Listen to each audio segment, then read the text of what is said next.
Amici di Matoscacco, nel video di oggi vediamo la partita in cui Hans Niemann ha battuto un grande maestro in soli 10 mosse.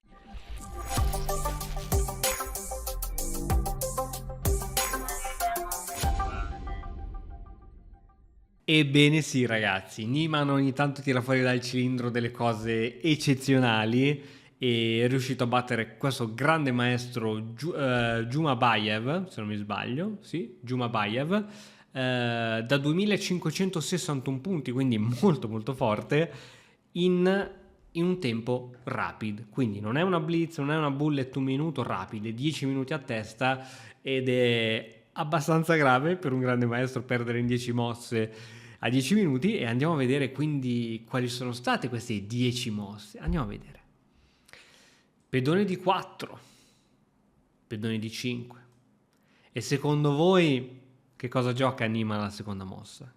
Quale altra se non cavallo C3? Il famoso Jobava London System. Jobava è questo grande maestro che si chiama proprio in questo modo, attuale, ancora vivente, che ha inventato questo sistema, che ovviamente è diventato famoso quando altri grandi maestri, tra cui Niemann, che oggi è tra i migliori al mondo, ha iniziato a introdurlo regolarmente all'interno delle proprie partite. E6 e alfiere in F4. Questo è il sistema del Jobava, quindi D4, cavallo C3 e alfiere in F4.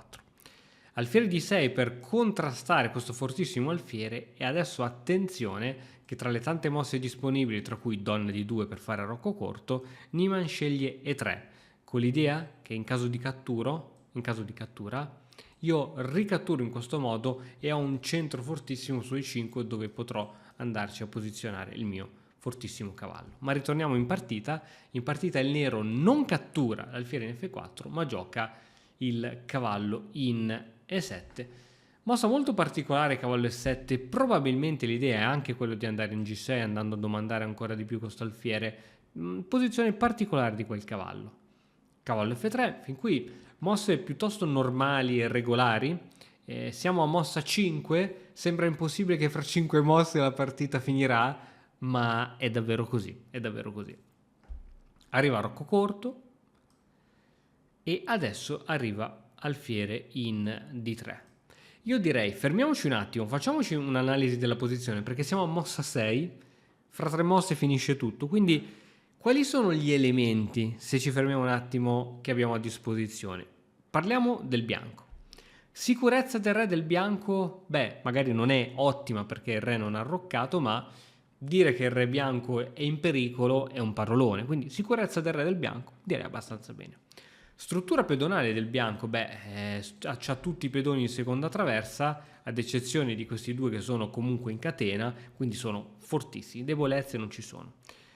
Entrambi gli alfieri sono sviluppati ed hanno diagonali molto importanti e i cavalli sicuramente sono nelle posizioni migliori, ossia che convergono verso il centro.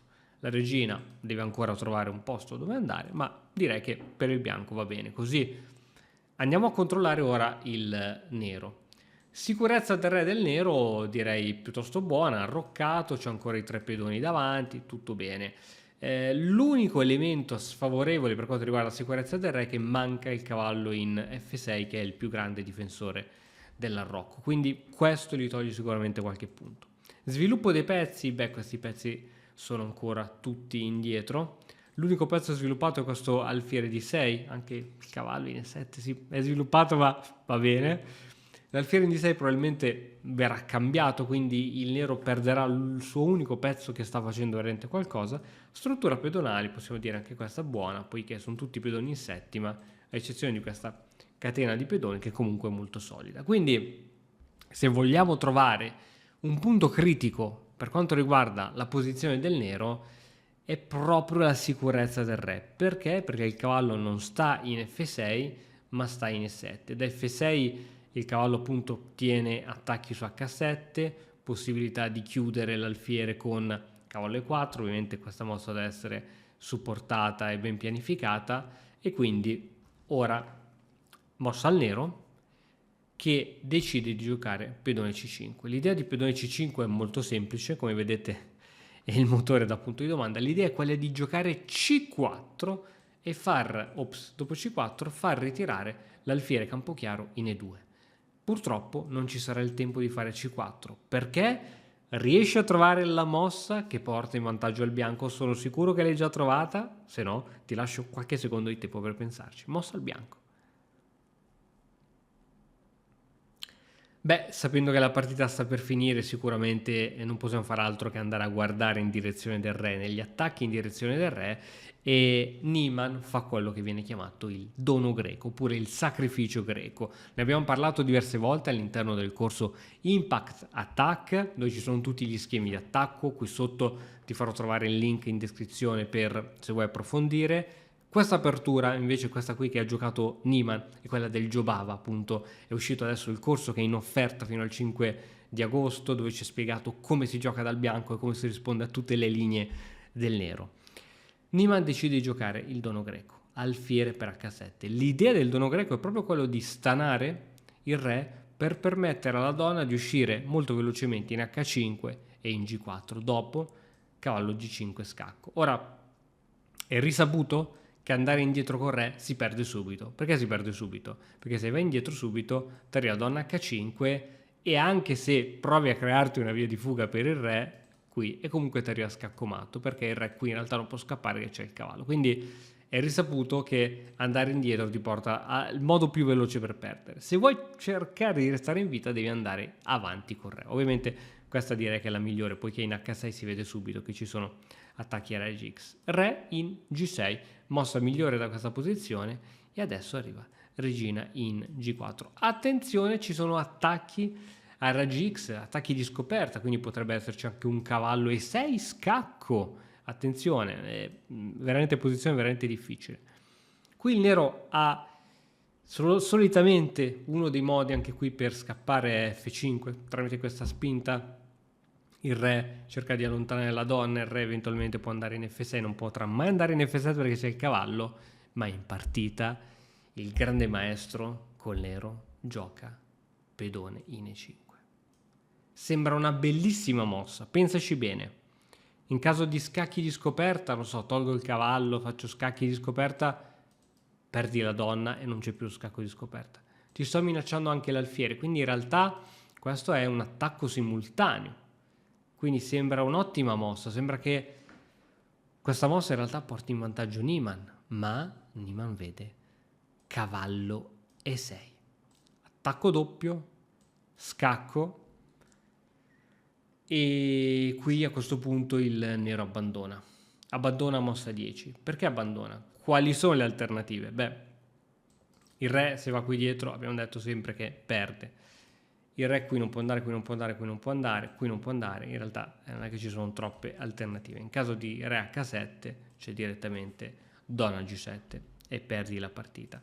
E in caso di re in F6, come arriva il matto? Tenendo conto che per ora il re non ha via di fuga, bisogna attaccarlo sulle case scure, alfiere G5 scacco, unica via di fuga è andare in G6 col re, ma dopo alfiere per E7 scacco di scoperta. Ora, al di là che alla prossima ci prendiamo la donna, ma il re deve scappare.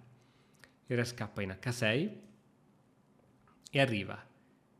Ci sono vari modi qui per fare matto, o regina G5 e regina G7 matto, oppure la più spettacolare regina G7, il re è costretto a salire, e qui possiamo giocare regina G5, ma un modo ancora più spettacolare è pedone in G4, scacco matto di pedoni. Il pedone tiene qui, la regina tiene queste case, l'alfiere tiene questa casa e quindi è scacco matto. Quindi rivediamo un attimino velocemente dall'inizio quali sono le mosse che hanno portato a questa disfatta.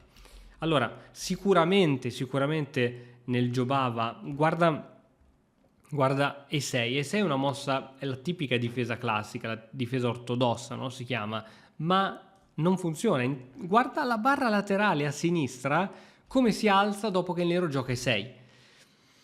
Diciamo che cos'è? Qual è lo spunto che offre il nero il Jobava? Il fatto che il bianco non ha spinto il pedone C4, tipico del gambetto di donna, non permette la fuoriuscita della donna in B3 e quindi la donna non potrà andare ad attaccare il punto B7, quindi in genere alfiere F5 è una delle risposte preferite per il nero perché il bianco non ha il modo subito di andare a punire questo problema.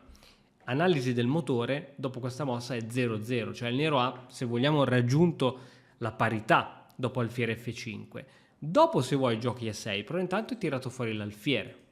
Qui invece il grande maestro gioca E6 in modo molto più prudente, ma se ora andiamo a vedere la barra è salita ovviamente a favore del bianco. Alfiere F4, adesso c'è già subito la minaccia sul punto C7, quindi il nero decide subito di togliere ogni problema con alfiere in D6. E3, risposta secondo me veramente, veramente interessante, e qui non c'era ragione per giocare cavallo E7. Cavallo F6 aveva tutto il diritto di esistere, forse aveva paura di alfiere G5 inchiodatura e poi di rimettere alfiere F7, non lo so.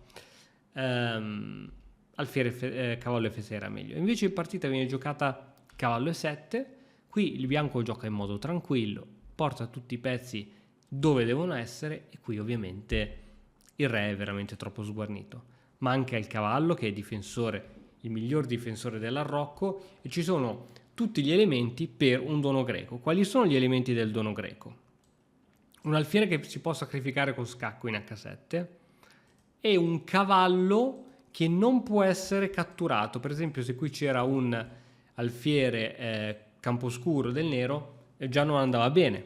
Invece il cavallo deve essere sostenuto da un nostro pezzo, possibilmente l'alfiere camposcuro. Quindi sono tutti gli elementi. Quindi hai l'alfiere per sacrificarsi su H7, hai il cavallo che fa scacco sostenuto dall'alfiere e terzo elemento, avere la regina su questa diagonale che può uscire.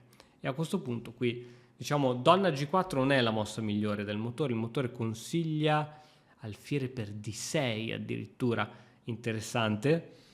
Qui diciamo la mossa però più naturale, più normale è la regina G4, infatti nel dono greco la regina poi va in G4 e dopo E5 cavallo E6. Ovviamente abbiamo visto che c'è una sequenza di scacco matto forzato. Bene, spero che questo video ti sia piaciuto. Come vedi anche i grandi sbagliano, nonostante qui tra l'altro il nero perde che ha ancora 9 minuti e 26 sull'orologio, è incredibile, e tutto questo grazie a questa apertura che confonde gli avversari, perché diciamocelo, quanti sono quei giocatori che hanno una risposta contro il Jobava? Il Jobava è ancora un'apertura, diciamo così, chiamiamola nuova, che non tutti conoscono, oppure in tanti la conoscono ma non si preparano una linea, una difesa contro il Jobava, quindi può essere veramente molto forte, può veramente sorprendere l'avversario. Per questa ragione, se stai cercando un'apertura facile da giocare, perché è un sistema vuol dire giocare sempre quelle mosse indipendentemente da come risponde il tuo avversario. Se stai cercando una nuova apertura per ampliare il tuo repertorio, cercare qualcosa di nuovo, magari sei un giocatore di E4 e ti fa paura iniziare a giocare di 4, beh, se giochi questa è molto semplice perché devi fare sempre quelle mosse, quindi sono sicuro che ti piacerà e ti lascio il link anche qui per il corso, per accedere al corso sul Jobava che è in offerta fino al 5 di agosto. Bene, grazie per la visione amici, noi ci vediamo presto e ricordatevi di seguire anche Instagram perché mettiamo anche lì di quelle chicche che sicuramente aiutano sia a farvi divertire ma anche a migliorare il gioco. Grazie e a presto, ciao!